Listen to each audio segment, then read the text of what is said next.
आप सुन रहे हैं अमर उजाला आवाज। नमस्कार दोस्तों, मेरा नाम है दीक्षा। आप जुड़ चुके हैं अमर उजाला आवाज की खास पेशकश नीति कथाओं के साथ। नीति कथाएं यानी कि वो कथाएं जिनसे हमें जीवन जीने की सीख मिलती है। इन कथाओं का हमारे जीवन में बहुत अहम योगदान है, क्योंकि ये हमें सिखाती हैं कि हमारे जीवन को हमें किस भांति जीना है और साथ ही नीतियों का हमारे जीवन में क्या रूप है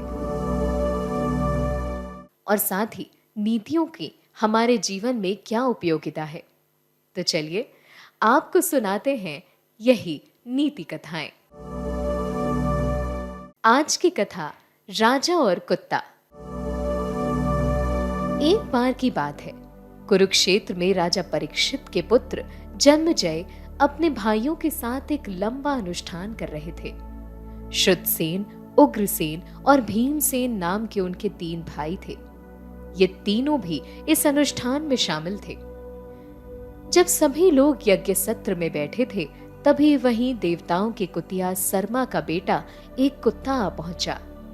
कुत्ते का यज्ञ में पहुंचना जन्मेजय के भाइयों को नागवार गुजरा और उन्होंने आओ देखा ना ताओ उस कुत्ते को पीट दिया।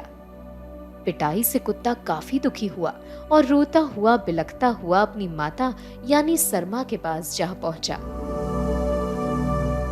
अपने बेटे को रोता और दुखी देखकर देवताओं की कुतिया सरमा ने उससे पूछा, क्या हुआ बेटा, तुम रो क्यों रहे हो? मां के प्रश्न सुनकर कुत्ते ने रोते रोते पूरी घटना को सुनाया और बताया कि जन्मेजय के भाइयों ने उसे पीट कर यज्ञ से भगा दिया।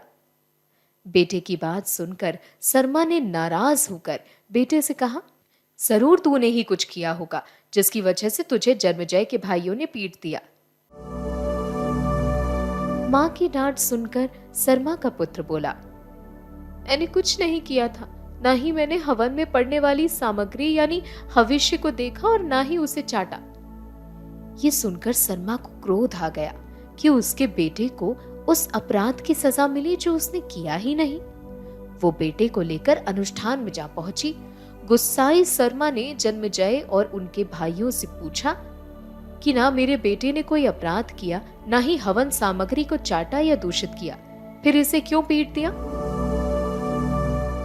सरमा की बात सुनकर सब स्तब्ध रह गए और मौन मुद्रा में बैठ गए। जब किसी ने कोई जवाब न दिया तो सरमा को और गुस्सा आ गया। उसने क्रोधित होकर कहा, तुमने इस निरपराध प्राणी को इतनी यातना दी है, अब तुम पर एक आकस्मिक भय आएगा। ये कहकर सरमा बेटे को लेकर वहां से चली गई। सरमा के ऐसे बोलने पर से जन्मेजय बेहद डर गए। उस सत्र के समाप्त होने पर वो हस्तिनापुर लौटे और एक ऐसे अनुरूप पुरोहित को ढूंढने के लिए बड़े प्रयास करने लगे जो इस पाप भरे कार्य को शांत कर सके और उनका खोया संतोष उनको लौटा सके।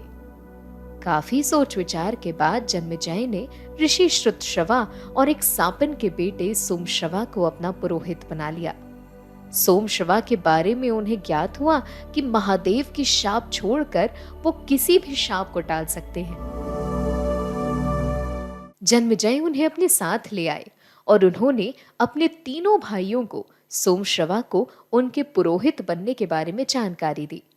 जन्मेजय ने अपने भाइयों को बिना किसी सवाल के सोमश्रवा के आदेशों का पालन करने को कहा और उनके भाइयों ने वैसा ही किया। सोमश्रवा के निरंतर अनुष्ठान से सरमा का शाप टल सका। तो दोस्तों, इस कहानी से हमें क्या सीख मिलती है? इस कहानी से हमें ये शिक्षा मिलती है कि किसी भी निर्दोष प्राणी पर हिंसा करने से हिंसा करने वाले को तुरंत दुख प्राप्त होता है। सरमा के चरित्र से भी यही सीख मिलती है। सरमा ने पहले जन्मेजय से पूछा उसके भाइयों ने कुत्ते को क्यों मारा। जब उसे जन्मेजय से कोई उत्तर न मिला, तभी उसने राजा और उसके भाइयों को श्राप दिया।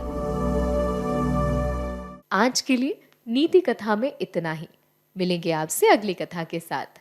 मुझे दीजिए इजाजत। आप सुनते रहिए अमर उजाला आवाज।